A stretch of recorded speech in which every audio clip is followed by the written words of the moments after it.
Ladies and gentlemen, we are about to pay a heavy price for our leaders kicking the can down the road, for making the bubble bigger, covering up the problems instead of fixing them, and now the mess they've created, they are powerless to stop. I've been sick for a little over a week, and since my absence, things have deteriorated rapidly. But now I'm back, and we are going to discuss exactly what is happening in the markets right now, exactly what's happening with the global economy and with the system as a whole. So everyone, let's not waste any time. Let's get straight into the news, the facts, and the data. Okay, first things first, I'm sure you saw this. The Dow plunged more than 900 points, nearly 1,000 points, its worst day since 2020, and it's fallen for its fourth straight week. Now this was on Friday, and it's looking like the pre-market is in the red right now. We may have another bloody day today on Wall Street, but who knows, because things can change very quickly. But we can't get caught up with what's going to happen day to day. We need to know what the trajectory we are on right now.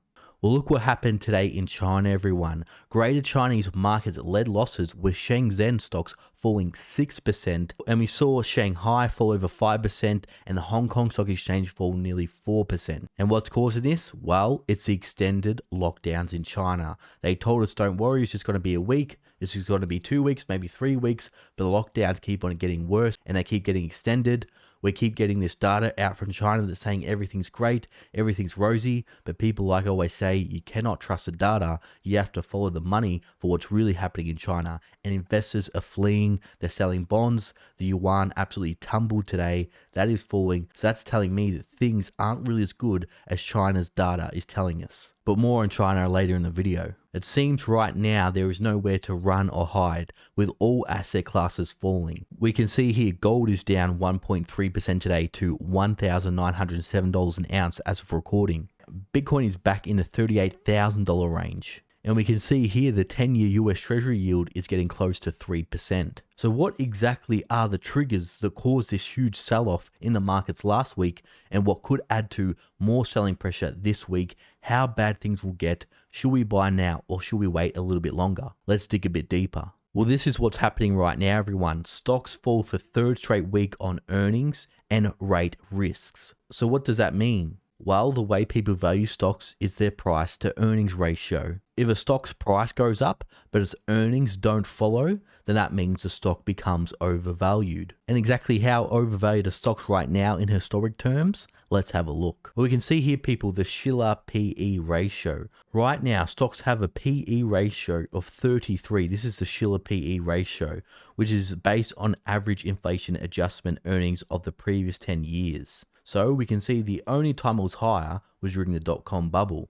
and the mean is 16.9 and the medium is 15.8. So that means using this metric, stocks are double what they should be right now. But what we've seen so far in this earnings season is companies' earnings are falling. Look at Netflix, for example. The stock plummeted 35% because its subscription growth is collapsing. People are sharing passwords, and also people, what they first do when they get hit by inflation or they're living paycheck to paycheck, their budgets are being squeezed, they start slashing subscriptions when they're really in financial pain. We've also seen other companies like Corsair Gaming where they've forecasted that their revenue is going to collapse, and they've admitted that the reason why their revenue was so good in 2020 and 2021 was because of all the stimulus checks that went out and because there was a lot of pent-up demand from the lockdowns. But there's no stimulus anymore. Inflation is making the cost of mandatory items like housing, energy, food, utilities, etc. skyrocket, so they don't have any more money left for discretionary items. So it'll be very interesting to see what some of the major companies report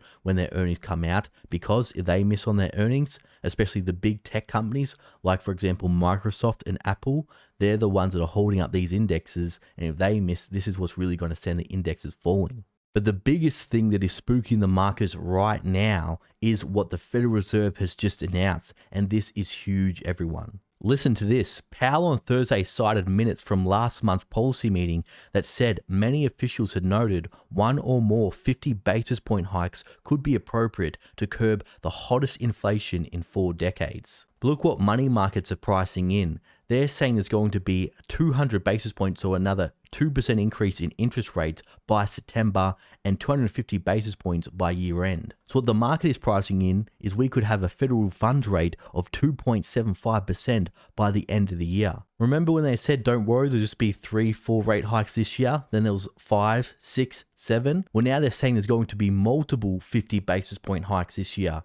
And it gets even crazier. Now they're debating on if they should do a 75 basis point hike or not. But Fed dashes cold water on shock and awe hike of 75 basis points. And hawkish anti-inflation tone from Fed still hammers US stocks. So Bullard, his latest comment has also gotten people's attention. Economists at Normal Holdings Inc. are now calling for 2 75 basis point hikes at the June and July meetings. So this is huge, everyone. They've gone from debating if they should do 25 basis point hikes to that's a guarantee now. Then they debated should they do 50 basis point hikes. Well, that's a guarantee now. Now they're starting to debate 75 basis point hikes. And remember when before they were saying there's no way, they're going to do 25 basis point hikes or 50 basis point hikes, meaning half a percentage increase? Well, could this become possible that they do start doing 75 basis point hikes or 0.75% rate increases if inflation doesn't get worse? And could they even start doing 1% interest rate hikes? This is crazy, people. They haven't done this since the year 2000. So this should really tell you the situation we're in right now. And I find it just crazy they keep saying, look, you know what? We're not really behind the curve. There's no need for urgent action here. Well, I completely disagree. And I think the US consumers completely disagree. I don't know why they don't just get ahead of the curve because they're so behind right now and just do 1% interest rate hikes until they hit 3% and then they can reassess from there.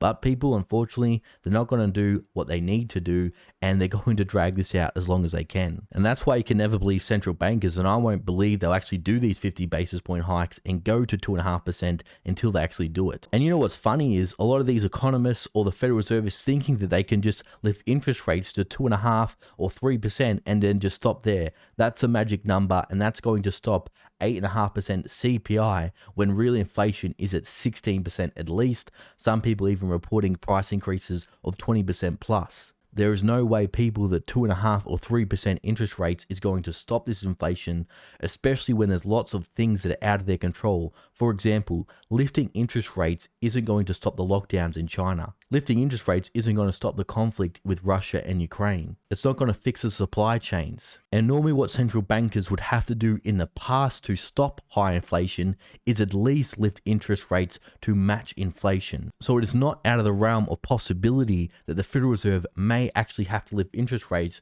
to 7 to 8% to really bring inflation under control again if it keeps getting out of control by more global conflicts and by more supply chain issues. But we all know what that means. A deep recession, more like a depression, I think, if interest rates went that high.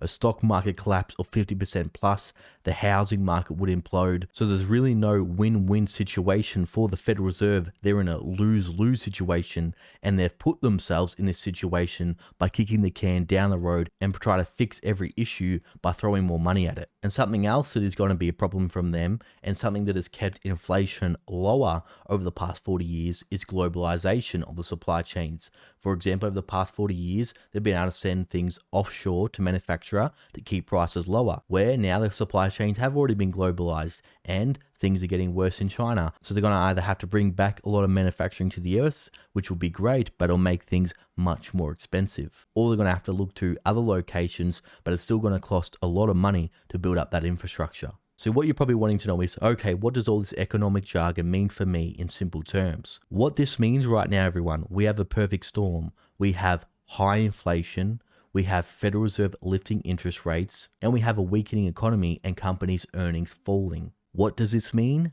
Stagflation. That is where you have weak economic growth, but inflation stays stubbornly high. And even if we don't enter an official recession, say for example, if they have 1% GDP for 2022, while if inflation is 8.5%, that means in real terms, we are in a recession because we're going backwards by 7.5%. Also, what we're seeing right now for the American worker, even though they're getting wage increases of say 3 or 5%, While if real inflation is at 15%, they're really losing about 10% of their purchasing power, and they're having to work more hours. They're going to have to delay retirement. They're going to have to cut back on expenses, and their standard of living is getting eroded. So what this could lead to is not a very quick and sudden crash, like for example in 2008 or in March 2020, where stocks crashed 40% in a couple of months.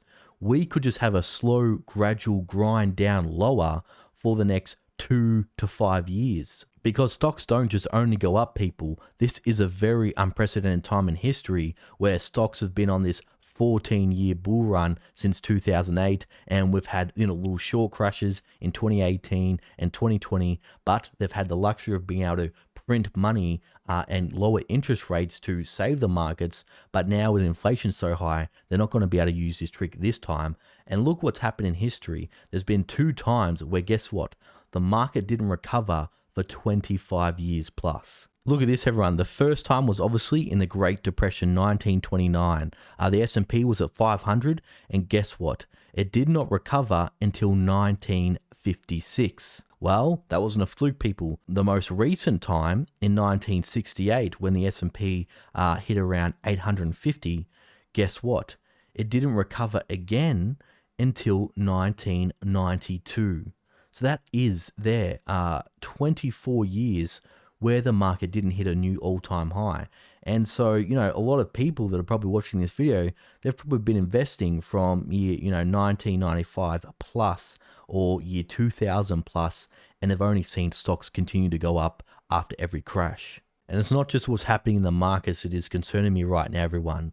We are in a generational cycle. We are in the 4th turning. We've experienced a time of peace and prosperity and plenty, but it's looking like we're about to enter in a time of food shortages and famine. We're seeing other countries start to rise up and challenge the world's superpowers, and global tensions are increasing. And a lot of these events happening could trigger a lot of black swan events. But okay, those are all the risks, and that's what I think is the most likely scenario with what will happen.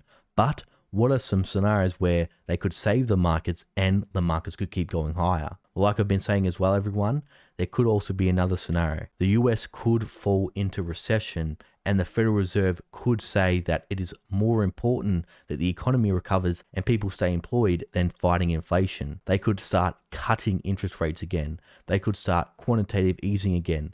They could do something called yield curve control, where they keep buying bonds until the 10-year US Treasury yield interest rate goes to 0, lower than what it did in 2020. They could even use negative interest rates like they've done in Europe and Japan. And if they really wanted to take things to the next level, like central banks around the world are planning right now, they could create a central bank digital currency and send it out to people's digital wallets as UBI, Universal Basic Income, and tell them to spend it in certain locations and certain industries to prop the economy up. But of course, that would make inflation worse. But it would be good for the markets. So really, everyone, we're at a crossroads right now. And this all depends on, will the Federal Reserve and will central banks do what they say they're going to do to fight inflation, or will they do the latter, the scenario I just said? Will they do a lot of talking, not really fight inflation, let it get out of control, sacrifice the middle class to keep bailing out Wall Street and bail out the banks? Like I said, I don't think they'll be able to do that this time with inflation so high, but I have hedged my bets. I'm 40% in the markets right now. I still have 60% cash, like I've been telling you all about, on the sidelines, because I do think more deals will be coming. I do think we are entering a bear market for stocks and for cryptocurrencies, and I'll have a lot of cash there on the sidelines to take advantage of these opportunities. And I'm waiting for at least a 20 to 30% drop in the S&P 500 with this new data, with what we have from the Federal Reserve to start dollar cost averaging in. But things can change very quickly in the markets, and if they do, I'll definitely let you know. So everyone, that was just a quick update with what's changed in the markets right now. What do you think about all of this? Let me know. Thanks for watching. I'll see you all in the next video.